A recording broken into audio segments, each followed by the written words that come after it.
Octavo paradigma: mercado. Recordarán ustedes que hemos dicho que la democracia es un método para agregar preferencias individuales en decisiones colectivas, y que no es el único método. En efecto, hay otros métodos para agregar preferencias individuales en decisiones colectivas, y uno de esos métodos es el mercado. El mercado es una especie de democracia sofisticada, mucho más flexible que las elecciones. En el mercado, la elección es continua. No se lleva a cabo cada 4 años, sino que, por ejemplo, puedo comprar algún bien o servicio hoy y si mañana cambio de idea, compro otro bien o servicio. Nada me obliga a seguir con el mismo proveedor o con la misma tienda, ni con la misma empresa. Si me conecto a Internet y la empresa con la que me conecto me gusta ahora, está bien, pero si deja de gustarme dentro de un mes, me cambio y me voy a otra, que dentro de un mes me guste más. Frente al carácter binario del sistema de elección política en el mercado, sí se tiene en cuenta la intensidad de la preferencia. Asimismo, en el mercado, la elección es diferenciada frente al paquete global que ofrecen los partidos. En las elecciones me piden todo mi voto, o para un partido candidato determinado. En cambio, en el mercado no me piden todo mi dinero, para una tienda en un proveedor determinado, sino que si quiero puedo comprar mis camisas en un sitio y puedo contratar mi servicio telefónico en un tercero, y puedo comprar mis libros en un cuarto sitio. No necesito ir a los mismos grandes almacenes y comprarlo todo allí. Puedo comprar cosas distintas en sitios distintos. La democracia política y el libre mercado son métodos de procesamiento de la información que permiten agregar las preferencias individuales en decisiones colectivas. Cuando comparamos ambos sistemas como procesadores de información, lo primero que salta a la vista es el mayor refinamiento del mercado, que contrasta con el carácter un tanto primario y tosco de la democracia. El mercado es una especie de democracia flexible y sofisticada. La democracia, una especie de mercado rígido y tosco. En el mercado, la elección social es continua, tiene lugar cada minuto de cada día. En la democracia, solo se vota cada 4 años. En el mercado se tiene en cuenta la intensidad de la preferencia. Como consumidor no solo expreso qué bien o servicio prefiero, sino también cuánto más lo deseo que el otro, si estoy dispuesto a pagar 2, 3 o 10 veces más.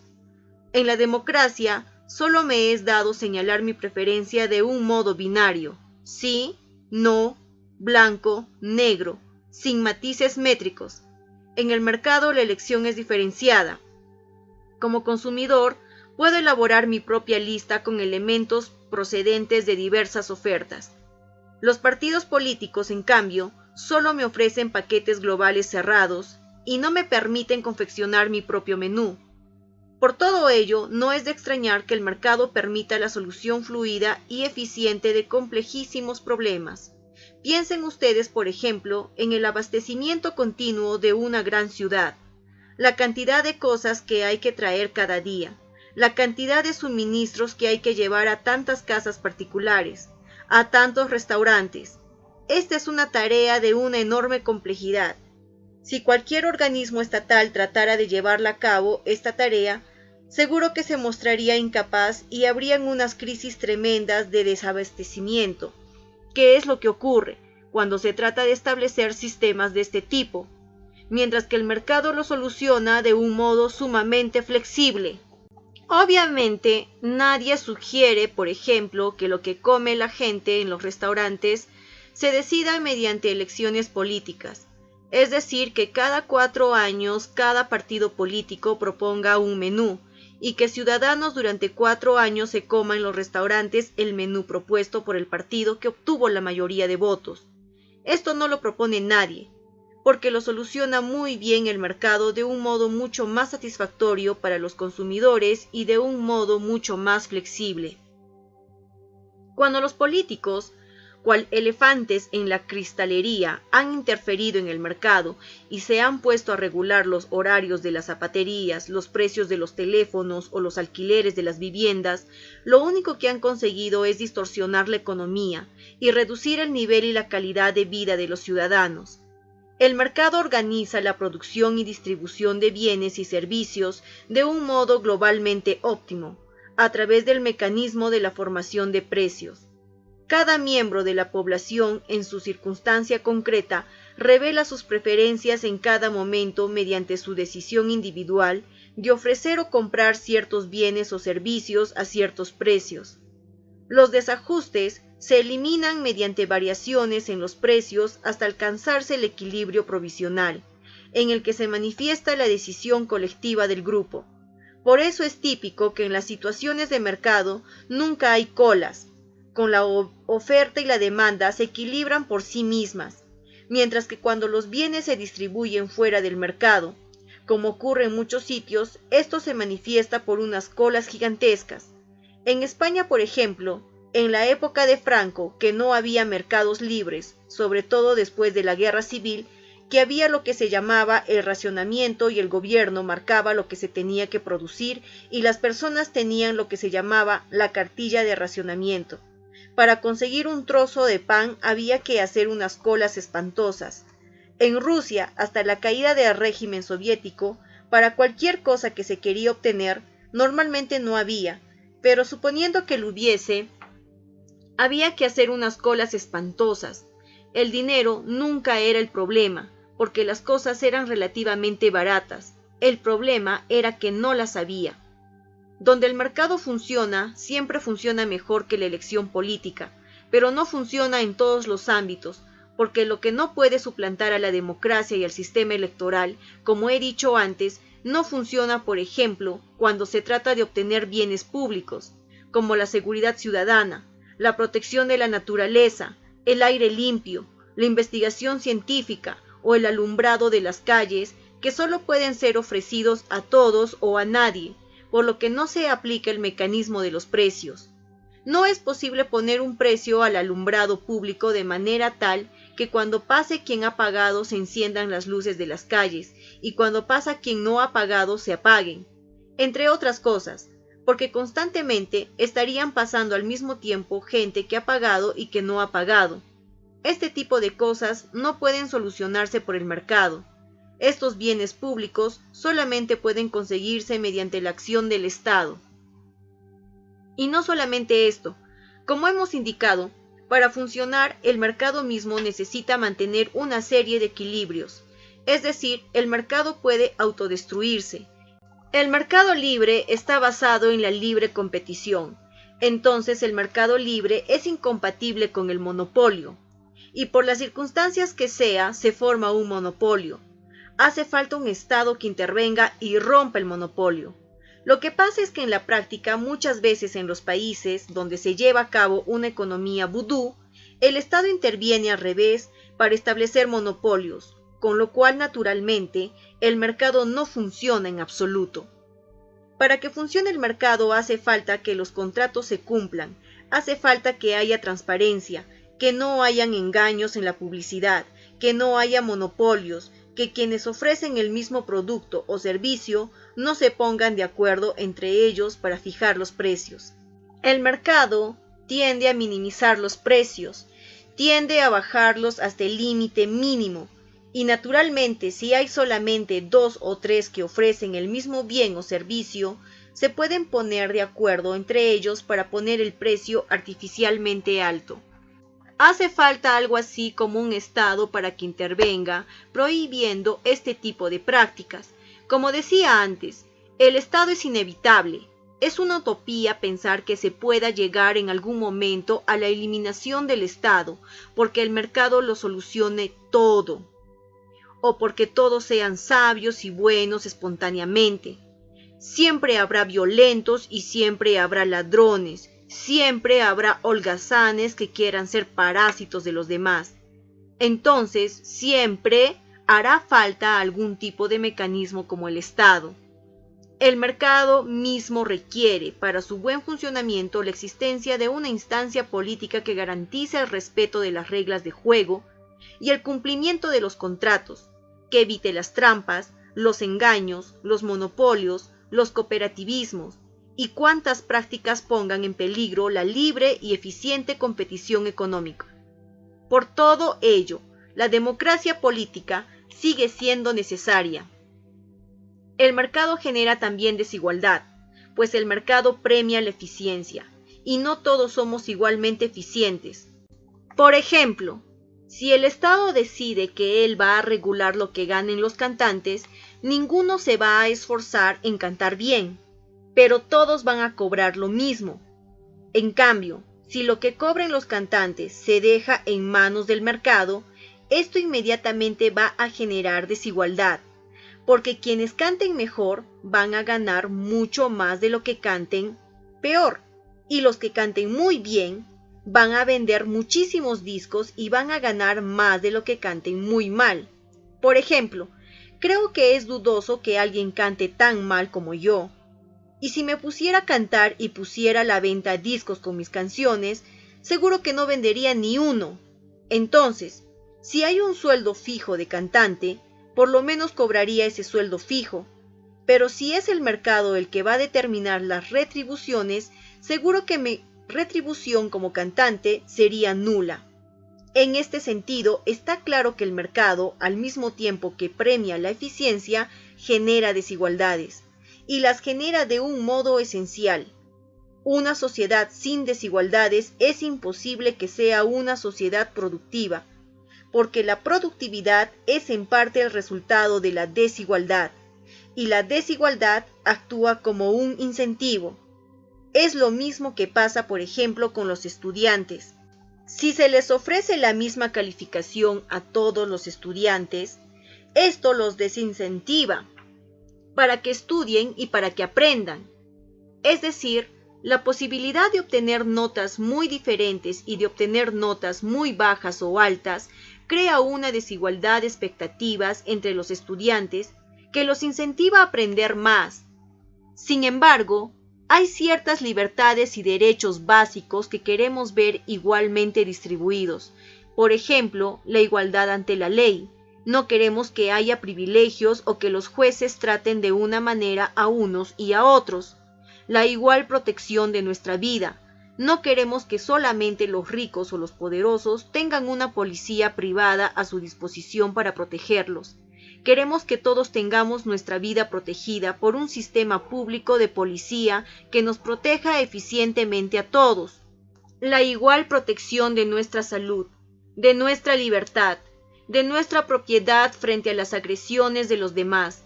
Nadie quiere que lo hieran, nadie quiere que lo infecten, nadie quiere que lo roben. La igualdad de oportunidades también es muy importante para que el mercado pueda funcionar y para que la eficiencia crezca. Si no hay igualdad de oportunidades, no van a ser los más eficientes quienes resulten premiados por el mercado, como conviene para una optimización de la productividad. También queremos solidarizarnos con nuestros conciudadanos más desamparados, incapaces de trabajar y por tanto marginados del mercado. Por ejemplo, se ve a veces por la calle a un individuo que está sin brazo y sin pierna, que está pidiendo limosna. Pienso que a ese individuo sí debería pagarle y protegerle el Estado, porque es alguien que no puede trabajar. El Estado no debería dar un sol a alguien que sí pueda trabajar, pero si es alguien que no puede trabajar, entre todos deberíamos solidarizarnos con él, y esto es también un bien público, que entre otras cosas resulta agradable, porque resulta desagradable ver en nuestra ciudad a personas en una situación tan triste. Ya vimos que en la democracia convencional los partidos políticos solo ofrecen paquetes integrados de propuestas en cuya composición el votante no participa. De hecho, con mucha frecuencia ocurre que el votante no ve reflejadas sus preferencias en ninguno de los paquetes. Lo que él desearía es constituir su propia lista, pero el sistema no se lo permite. El mercado, en cambio, no me obliga a comprarlo todo en un mismo almacén. En una democracia avanzada, los ciudadanos tienen que aprender a considerar a sus políticos no como sus líderes, sino como sus camareros, que están a su servicio. Son los políticos quienes tienen que estar haciéndonos reverencia y no al contrario. No tienen que pensar que son una especie de líderes como Moisés, que nos van a llevar a no sé qué tierra prometida, pues esto siempre acaba siendo mucho menos agradable de lo que nos prometen. Se ha hecho un análisis de la democracia y el mercado desde el punto de vista de la teoría de la decisión y de la agregación de decisiones o preferencias individuales en decisiones colectivas. De todos modos, aparte de la teoría económica, de la teoría de la decisión, también existe algo así como la experiencia, es decir, lo que ocurre en la práctica. En la anterior charla se ha aludido a la globalización, el triunfo de la democracia. En efecto, la democracia liberal, que existía en muy pocos sitios, actualmente se ha extendido en muchos sitios y casi todos los países del mundo en estos momentos o son democracias liberales hasta cierto punto o pretenden serlo. Incluso las que no lo son se disfrazan de democracias liberales. Algo parecido ha pasado con el mercado. Dejando de lado teorías de todo tipo, el mercado se ha ido imponiendo en el mundo. A principios de siglo había muchos sistemas económicos y muchas maneras de organizar la economía. El mercado era la excepción y poco a poco se ha ido imponiendo. Como decía en la época de Franco, en España fue la época del antimercado por antonomasia. Esto es muy curioso porque se suele decir que nacionalizar empresas es de izquierda y se suele decir que Franco era de derecha, lo cual es muy extraño porque durante la Segunda República, cuando mandaban los comunistas y los socialistas, no nacionalizaron ninguna empresa, y quien en España nacionalizó todas las empresas fue Franco. Él fue quien convirtió a todas las empresas españolas en empresas nacionalizadas y creó el Instituto Nacional de Industrias, que era un enorme monstruo burocrático, que debería dirigir toda la industria del país.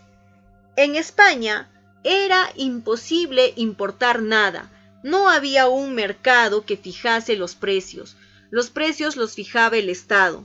En el boletín oficial del Estado salían publicadas cada 2 meses unas listas en las que se ponía el precio de cada mercancía. El Estado era el que marcaba el precio de todo, el precio del pan, el precio del papel, el precio de cualquier cosa de las que ustedes puedan pensar, desde las más importantes hasta las más triviales.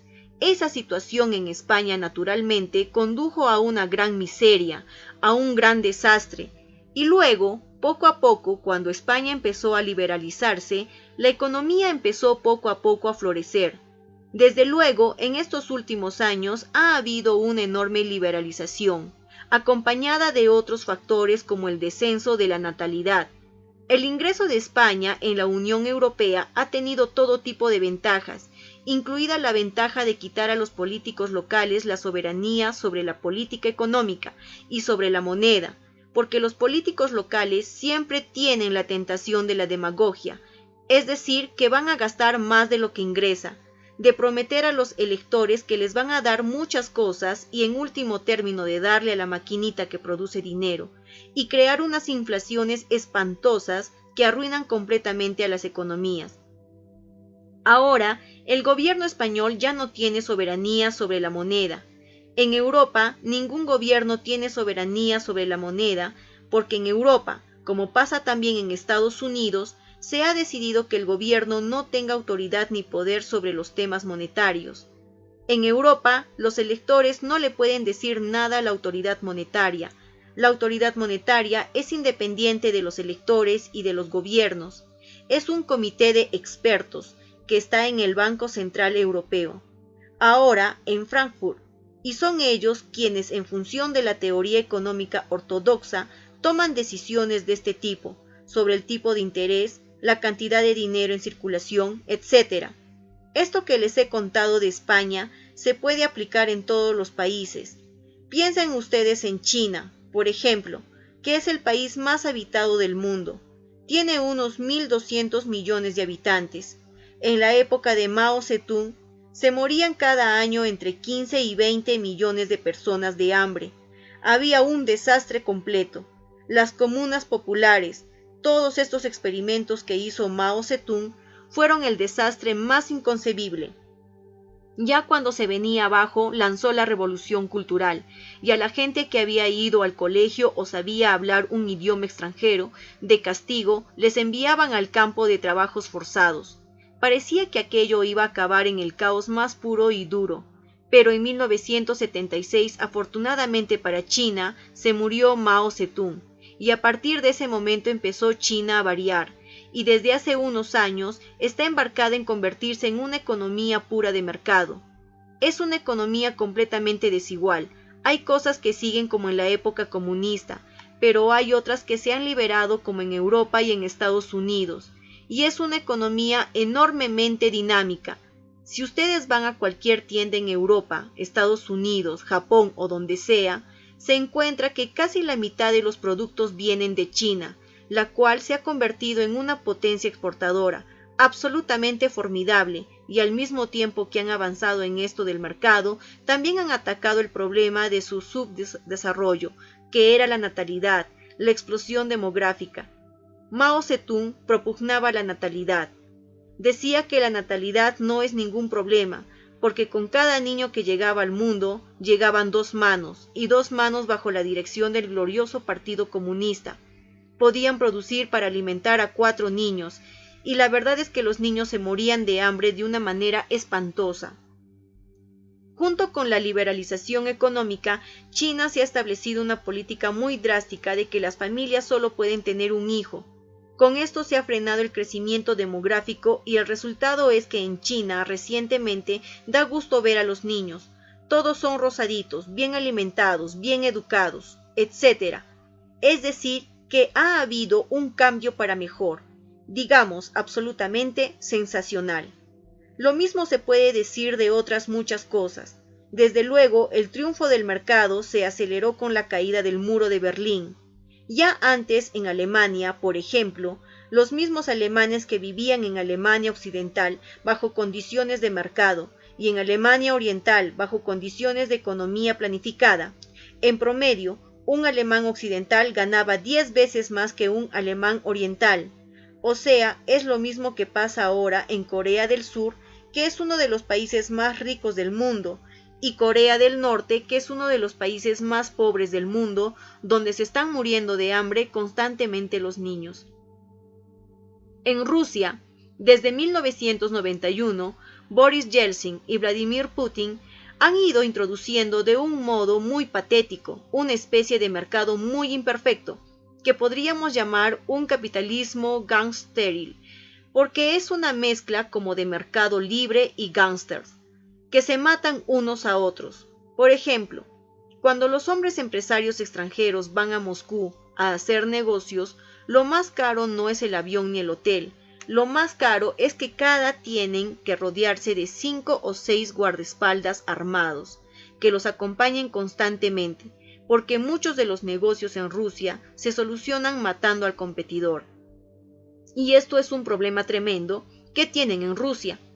Putin está tratando de introducir cada vez más orden y seguridad física, como seguridad jurídica, y la intención es que Rusia sea pronto una economía de mercado. Tanto es así que en este año 2002, y aunque no sirve para nada, la presidencia de la Federación Rusa repetidamente, ya 4 veces lleva solicitando, oficialmente, de la Unión Europea un documento en que se le acredite oficialmente que la Unión Europea reconoce a Rusia como una economía de mercado. Es decir, que los rusos, que están estableciendo su economía de mercado bastante mal de momento, están ansiosísimos de que se diga que ya tienen un mercado y que ya tienen una economía de mercado. También en este año 2002, por primera vez China ha ingresado a la Organización Mundial de Comercio, por lo tanto acepta las reglas del libre mercado internacional. Y este año también, el 1 de enero del 2002, por primera vez se ha introducido en Europa la circulación del euro, esta moneda común que ya no depende de los gobiernos nacionales y que garantiza una gran estabilidad y al mismo tiempo facilita el mercado intraeuropeo, porque las comparaciones de precios de los bienes y servicios que se ofrecen en los diversos sitios se ven facilitadas si se realizan en la misma moneda. Desde el punto de vista de la experiencia, los países que habían ensayado sistemas de economías alternativos a la economía de mercado han ido poco a poco renunciando a ello. ¿Qué países quedan en el mundo que rechacen la economía de mercado? Solo quedan Corea del Norte y Cuba. El mercado ha triunfado en el mundo, no por razones ideológicas, sino por razones pragmáticas. Recuerden que los marxistas decían que el criterio de verdad en los dominios de las ciencias sociales y en los dominios de la ideología era la praxis, era el triunfo práctico. Entonces decían que la verdadera doctrina en este campo era el marxismo, porque el marxismo en lo que iba a triunfar como sistema económico y su triunfo práctico sería una especie de demostración de la superioridad de su sistema. Recuerden ustedes cuando Gorbachov iba a las Naciones Unidas y decía que en 10 años la renta per cápita de Rusia iba a superar a la de Estados Unidos. Todas estas cosas se han venido abajo y ahora ya no las dice nadie. No solamente esto, sino que el entusiasmo que hay por el mercado en estos momentos en los países excomunistas no lo hay en ningún sitio, ni siquiera en Estados Unidos. Y no es que hayan establecido un mercado que funcione todavía, sino que abre entusiasmo por el mercado. Lo que sí indica es que vienen de unos sistemas económicos que han fracasado de un modo estrepitoso.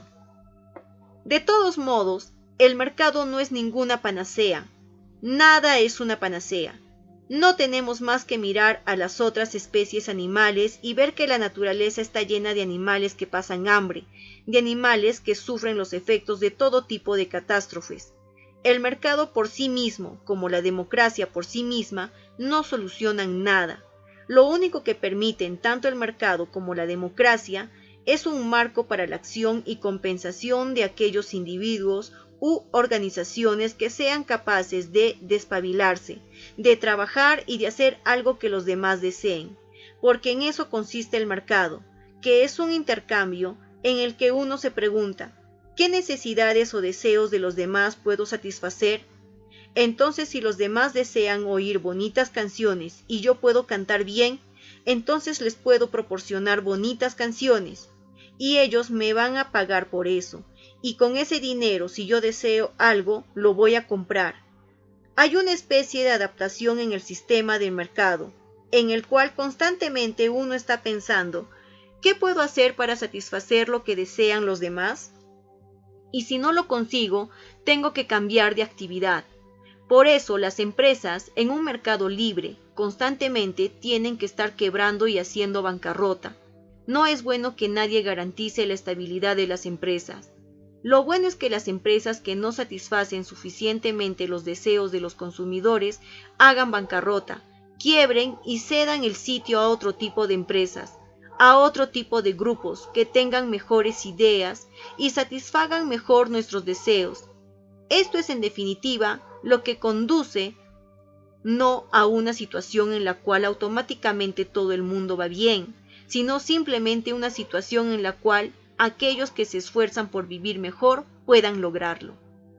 Piensen ustedes que en el mundo actual hay muchos países que bien por su pobreza o bien por su falta de libertad, tienen a muchos ciudadanos hundidos en la miseria, que son personas llenas de iniciativa y llenas de ganas de trabajar.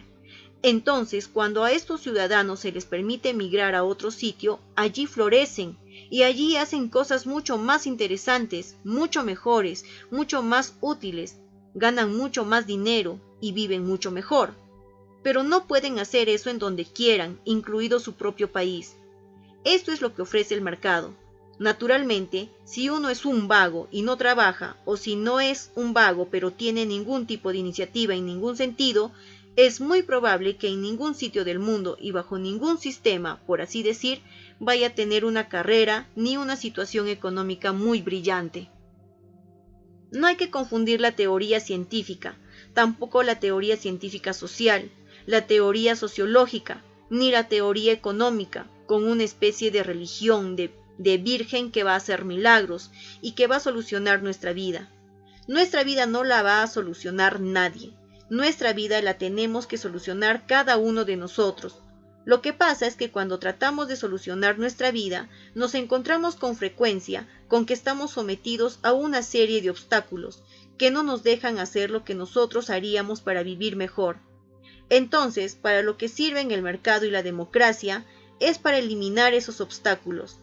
Pero naturalmente la población tiene que entender también cuáles son las reglas del juego.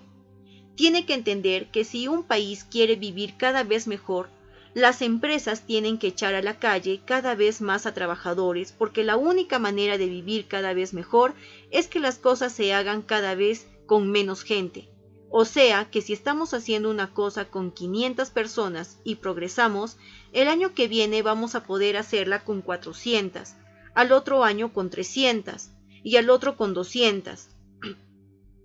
Y eso no es una cosa mala, es una cosa buena. Y esas personas que sobran pueden dedicarse a satisfacer otras necesidades que en este momento estén insatisfechas. Esto ha ocurrido siempre con el progreso. Piensen, por ejemplo, en un trabajo masivo de mujeres durante gran parte del siglo XX, el trabajo de telefonista. Los teléfonos no eran automáticos, y cada vez que alguien quería llamar por teléfono a otra persona, había una telefonista en una central, que sacaba una clavija y la metía en el agujero correspondiente al teléfono que uno quería llamar. No sé aquí, pero en España, Estados Unidos, Francia e Inglaterra, había cientos de miles de mujeres que trabajaban de telefonistas en estas centrales. Cuando el progreso técnico llegó a la automatización del servicio, esto permitió un servicio telefónico mucho más eficiente y mucho más barato. Pero al mismo tiempo, todas estas cientos, miles de personas perdieron su trabajo. O piensen ustedes en la cantidad de personas que dejó sin trabajo la fotocopiadora. Antes, había también miles y miles de mecanógrafas que se dedicaban a copiar, y con este invento, todas estas personas se quedaron sin trabajo.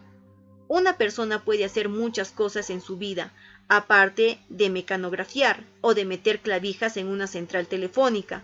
A lo mejor hay otras muchas necesidades o deseos que tenemos todos y que están desatendidos, que estas personas pueden atender.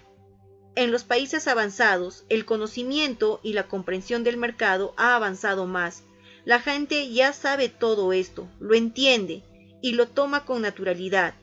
Mientras que en los países donde no se acaba de entender el mercado o es algo nuevo, a veces se considera que es una especie de cosa mala, que una empresa se modernice y avance, y por lo tanto necesite menos personal para hacer lo que estaba haciendo, sin darse cuenta que esta es la única manera para progresar.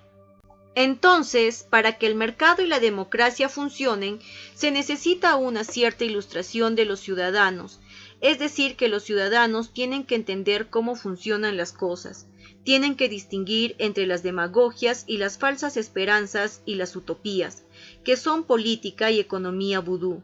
Tienen que ver con claridad cuáles son las verdaderas reglas que regulan los intercambios entre los seres humanos y que regulan la política y la economía. Al final de esto, nos encontramos en una situación sociopolítica, en que tanto la idea de democracia liberal en política, como la idea de mercado en economía, se han globalizado, es decir, estas ideas ahora se barajan en todos los países del mundo.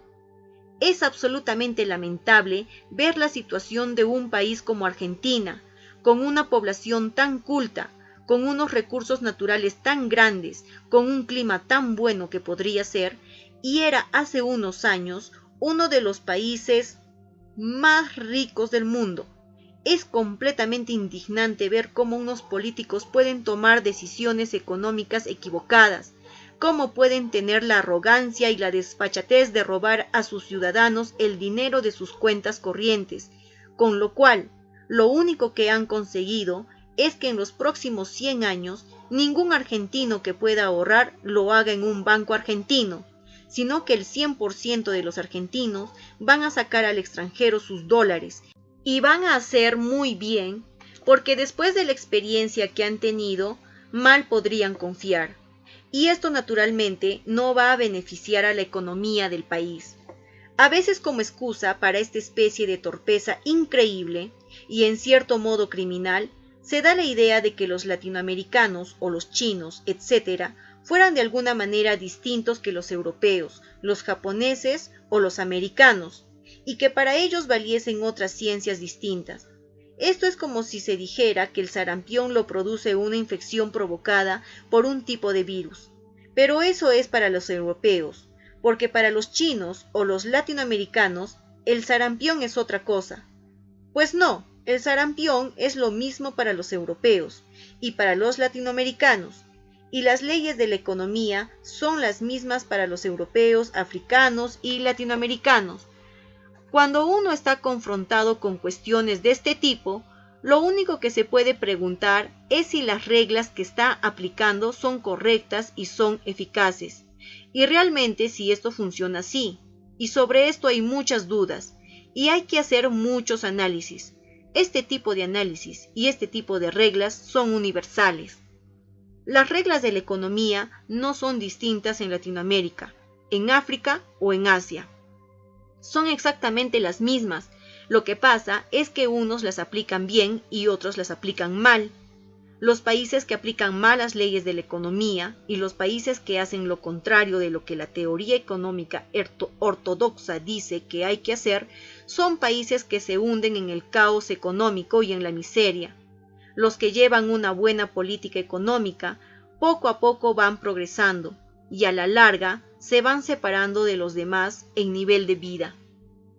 Esto no tiene que ver con continentes distintos o con colores de la piel distinta. Por ejemplo, países como Singapur, que tiene 80% de chinos y 10% de indios, es ahora uno de los países económicamente más ortodoxos del mundo y tiene un nivel de vida absolutamente envidiable. La renta per cápita en Singapur es mucho más alta que en España o que en Francia. Entonces, las reglas de la teoría económica son reglas que se pueden discutir, y se discuten, pero que no tienen nada que ver con lugares determinados, no tienen nada que ver con continentes determinados o con pieles determinadas. Por lo tanto, cuando se dice, porque nosotros los tales somos de otra manera y para nosotros no valen estas leyes, normalmente quienes dicen eso lo que están haciendo es proteger a grupos corruptos y a grupos de intereses creados, que tratan de mantener sus privilegios o mantener sus situaciones de ineficiencia. Esto se da en todas partes. Siempre hay empresarios ineptos que no saben hacer las cosas bien, que producen malo y caro, pero que buscan la complicidad de los políticos para que los protejan de otros que producen mejor y más barato, empobreciendo a su propia población. Esto lo hemos vivido en España, lo hemos vivido en Perú, lo hemos vivido en Argentina y lo hemos vivido en todas partes. Pero pienso que la paciencia de la gente por este tipo de discursos se está acabando y afortunadamente esto es un proceso imparable. A pesar de todo, el sistema combinado de democracia liberal y de mercado libre no se aplica consecuentemente en ningún sitio del mundo, y desde luego no se aplica en Estados Unidos. No hay que pensar que el mercado libre es lo que se hace en Estados Unidos. Tenemos que acostumbrarnos todos a pensar en categorías. Si ustedes quieren, intelectuales o matemáticas, o como las quieran llamar, no en categorías de Estado. Hay cosas de política económica que se hacen en Estados Unidos, que son lo contrario de la economía de mercado, y hay cosas que se hacen en China, que son mucho más congruentes con la política de mercado. Es decir, que la política de mercado es, en definitiva, la política de la libertad y de la libre competencia, y la política de poner a todos en el mismo plano, someter a todos a las mismas reglas, y no privilegiar a nadie, incluido no privilegiar a los locales o nacionales respecto a los demás. Esto no lo hace ningún país del mundo, y desde luego tampoco lo hace Estados Unidos y tampoco lo hace la Unión Europea.